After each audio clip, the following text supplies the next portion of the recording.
এমন এক বাগান যেখানে সারা বছর ঝুলে থাকে থোকা থোকা আম।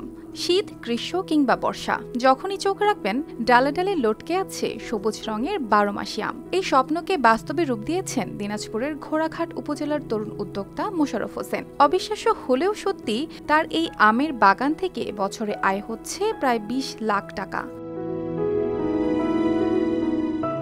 কখনো তিনি ছিলেন চাকরিজীবী, কৃষিতে পড়াশোনা শেষ করে যোগ দিয়েছিলেন একটি বেসরকারি প্রতিষ্ঠানে, কিন্তু মনে সবসময় একটা ইচ্ছা ছিল নিজের হাতে কিছু করার। তাই সাহস নিয়ে চাকরি ছেড়ে দেন। সেই সাহসী হয়ে ওঠে জীবনের সবচেয়ে বড় মোড়। উদ্বুদ্ধ হয়ে আমি থাইকাটি মন বেশি না 1 একর জায়গায় লাগাই।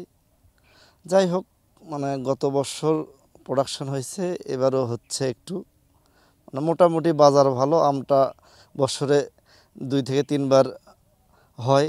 ওয়ালটন টেলিভিশন মাত্র 25,490 টাকায় পাচ্ছেন গুগল টিভি। 7 বছর আগেই নিজের গ্রামে মাত্র 5 বিঘা জমি আর 1100 আমের চারা গাছ দিয়ে শুরু হয় তার যাত্রা। সময় গড়িয়েছে আর সেই ছোট্ট শুরু আজ পরিণত হয়েছে বিশাল এক বাগানে। এখন তার রয়েছে 48 বিঘা জমি, যার মধ্যে 27 বিঘাতেই 12 মাসি আম চাষ। এখানে প্রায় 5000 আম গাছ দাঁড়িয়ে আছে মাথা উঁচু করে।